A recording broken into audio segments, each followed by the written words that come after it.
జగదాత్రి గురించి తెలుసుకోవడానికి కౌశికి చాలా ఆలోచిస్తూ ఉంటుంది. ఫైల్ కోసమని ఫోన్ చేసినప్పుడు ఏదో గొడవ శబ్దం వినబడిన కౌశికి దాని గురించే థింక్ చేస్తూ ఉంటుంది. పడుకోకుండా కౌశికి హాల్లో కూర్చొని అసలు జగదాత్రి ఏం చేస్తుంది, ఇంత టైం అవుతుంది, స్కూల్ అయితే 4 గంటల వరకు అయిపోతుంది కదా. అలాంటప్పుడు జగదాత్రి అసలు నిజంగానే స్కూల్కి వెళ్తుందా, లేకపోతే తను ఇంకేదైనా చేస్తుందా? Something is wrong. అసలు వాళ్ళిద్దరూ ఏదో చేస్తున్నారు. అది జనాలకు తెలియకుండా ఏం చేస్తున్నారు, అసలు ఇంట్లో వాళ్ళకి తెలియకుండా ఏం చేస్తున్నారు? ఎలాగైనా సరే నేను పడుకుంటే మళ్ళీ పొద్దున అందరు ఉంటారు, అడిగే ఛాన్స్ ఉండదు. ఇప్పుడు నేను వాళ్ళందరి ముంగట అడిగినా కూడా అది అలసి చూసుకొని జగదాత్రి కేదార్ మీద రంకెలేస్తూ ఉంటారు. వాళ్ళు ఎప్పటికొచ్చినా సరే వాళ్ళని ఈరోజు నిజాన్ని బయట పెట్టదాకా వదిలిపెట్టను. అసలు వీళ్ళు ఏదో దాచిపెడుతున్నారు అనే విధంగా కౌశికి ఆలోచిస్తూ హాల్లో తిరుగుతూ ఉంటుంది.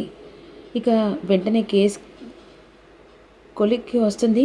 జగదాత్రి కేదార్ ఇంటికి వస్తూ, అమ్మో బాగా లేట్ అయిపోయింది, అందరు పడుకుంటారనుకుంటా, ఇప్పుడేం కాదులే, అందరు పడుకుంటారు కాబట్టి అనుమానం ఏం రాదులే అనేసరికి వెంటనే అదేంటి వదిన హాల్లో అటు ఇటు తిరుగుతుంది, అదేంటి అక్క ఏం ఆలోచిస్తుంది, సరే లోపలికి వెళ్దాం పదా అని లోపలికి వచ్చిన తర్వాత, అదేంటక్క పొద్దున ఆఫీస్కి వెళ్ళి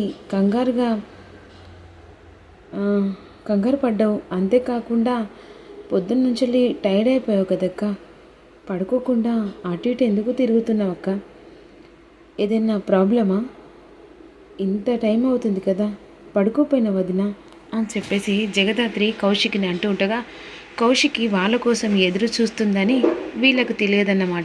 అంతలా మాట్లాడుతున్న కౌశికి మాత్రం వీళ్ళ గురించి ఆలోచిస్తుంది. ఏంటి వదిన ఇంతలా మాట్లాడినా సైలెంట్గా ఉన్నారు, సమాధానం చెప్పట్లేదు, మీ గురించి జగదాత్రి, మా గురించి అంతలా ఆలోచించాల్సిన అవసరం ఏముంది, అసలు మీరేం చేస్తున్నారో అర్థం కావట్లేదనేసరికి ఒకరి మొక్కలు ఒకరు చూసుకుంటూ ఉంటారు. ఇంతసేపు ఎక్కడికి వెళ్ళారు, అసలు మీరు స్కూల్కి వెళ్తే 4 గంటల వరకు స్కూల్ అయిపోతుంది కదా, అలాంటప్పుడు మీరు ఇంత నైట్ దాకా స్కూల్ అని చెప్పేసి వెళ్ళటం ఏంటి?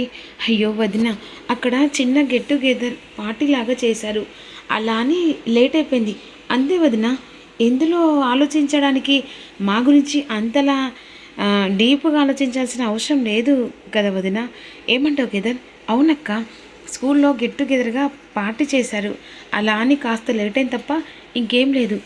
ఎందుకో మీరిద్దరు కలిసి నా కళ్ళకెదురుగా చూస్తూ నిజం చెప్తలేరు, ఏదో కావాలని అబద్ధం ఆడినట్టుగా అనిపిస్తుంది అని కౌశికి అంటుంది. సంథింగ్ ఈజ్ రాంగ్, మీరు ఏదో చేస్తున్నారు, తప్పు ఒప్పు, ఇల్లీగల్ పనులు, పోలీస్, దొంగ, ఇవే కదా ఉంటాయి, వీటిలో మీరు దేన్ని ఎంచుకున్నారు?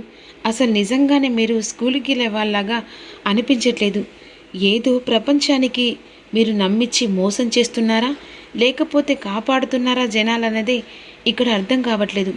నిజం చెప్పు జగదాత్రి, నిన్ను చూసినప్పుడల్లా ఏదో తెలియంది, కాకపోతే అది నేను అపార్థం చేసుకుంటున్నానా, మీరు నా దగ్గర తెలియకుండా ఏదో రహస్యంగా దాచిపెడుతున్నారు, రహస్యంగా వెళ్తున్నారు, అదేంటంటే స్కూల్కి వెళ్తున్నామని చెప్పేసి అంటున్నారు, కానీ సంథింగ్ ఈజ్ రాంగ్, ఈరోజు మీరు నిజం బయట పెట్టేదాకా ఇక మిమ్మల్ని వదిలే ప్రసక్తి లేదన్నట్టుగా కౌశికి అడుగుతుండగా జగదాత్రి కేదార్ మాత్రం ఒకరి ముఖాలు ఒకరు చూసుకుంటూ ఉంటారు. ఏంటి జగదాత్రి ఇంతలా మాట్లాడుతున్నా, నువ్వు సైలెంట్గా ఉన్నావు, నిజం చెప్పు జగదాత్రి, మీరు ఇద్దరు కలిసి నా దగ్గర ఏదైనా దాచిపెడుతున్నారా, లేకపోతే ఏదైనా రహస్యంగా ఏదైనా చేస్తున్నారా, నిజం చెప్పు, నా కళ్ళల్లో సూటిగా చూసి చెప్పు అనే విధంగా కౌశికి అడుగుతుండగా జగదాత్రి కేదార్ తలదించుకొని కంగారు పడుతూ ఉంటారు. నిజం చెప్పు జగదాత్రి, మీరు ఏదో దాస్తున్నారు, నాకు అబద్ధం చెప్తున్నారు అని అంటుండగా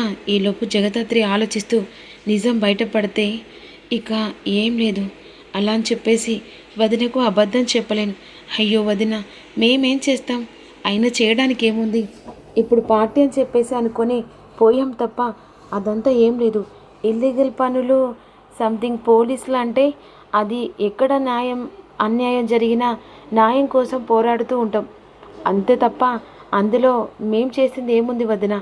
లేదు జగదాత్రి, నీ మాటల్లో ఏదో తెలియని అసలు సంథింగ్ ఈజ్ రాంగ్. అది ఏంటనేది కూడా ఒక్కొక్కసారి బయట కనిపిస్తావు, బట్ ఒక్కొక్కసారి ఏం తెలియనట్టుగా ఉంటావు.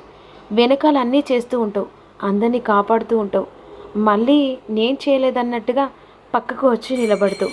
ఇదే ఇదే నీ దగ్గర నాకు అర్థం కాని క్వశ్చన్ మార్కు. ఇప్పుడు ఇంట్లోకి వచ్చి నుంచి నేను అబ్జర్వ్ చేస్తూనే ఉన్నాను, కానీ ఎప్పుడు నాకు నీ దగ్గర నుంచి సమాధానం రావట్లేదు. అందుకే ఈరోజు కావాలని నిలదీస్తున్నా.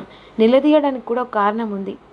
ఎందుకంటే రోజు రోజుకి మీ మీద అనుమానం అలా పెరుగుతుంది.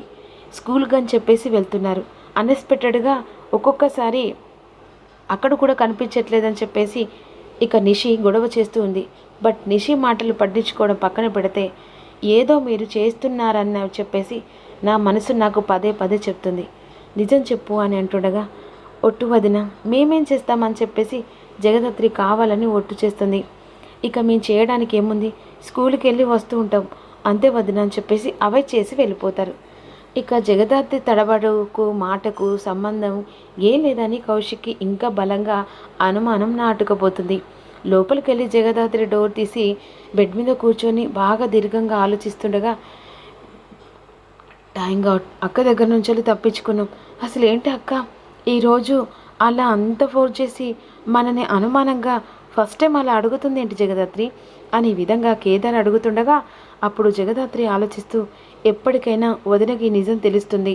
ఎంత మనం వదినకి నిజం తెలియద్దు అని చెప్పేసి అనుకుంటున్నా కూడా ఖచ్చితంగా వదిన ఏదో రకంగా నిజాన్ని తెలుసుకోవడానికి పట్టుదలతో ఉంది. అంతేకాకుండా ఇందాక మనం గొడవ పడుతున్న సమయంలో ఫైల్ కోసం అని చెప్పేసి వదిన కాల్ చేసింది. ఆ టైంలో వాళ్ళని కొడుతుండగా అది వదినకు అనుమానం రేగింది. అంతకు మించింది ఏం లేదు, కానీ కాకపోతే ఎంత జాగ్రత్త పడినా కానీ ఎప్పుడో టైంకి వదినకు మనమే పోలీసులమని తెలుస్తుందేమో అని భయంగా ఉంది. భయం ఏముంది, తెలిస్తే ఇక మనమే అని చెప్పేసి అందరికీ తెలిసిపోతుంది అంతే అని చెప్పేసి కేతర్ అంటూ ఉంటాడు. ఈలోపు కౌశికి లోపలికి వెళ్ళిపోతుంది. ఇక ఏదో అని చెప్పేసి అనుకుంటుంది. తెల్లారిసరికల్లా ఇక జగదాత్రి వంటగదిలో వంట చేస్తూ ఉంటుంది.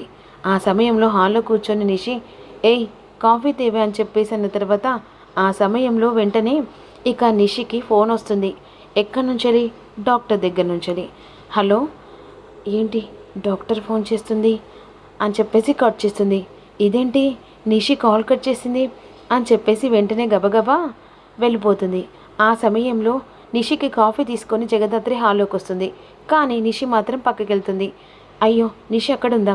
ఆ సమయంలో ఇక వెంటనే డాక్టర్ ఫోన్ చేసి డబ్బులు కావాలని చెప్పేసి బ్లాక్మెయిల్ చేస్తుండగా జగదాత్రి రెడ్ హ్యాండెడ్గా మాటలు వింటుంది. మరి ఏం జరుగుతుందనేది అప్కమింగ్లో తెలుసుకుందాం.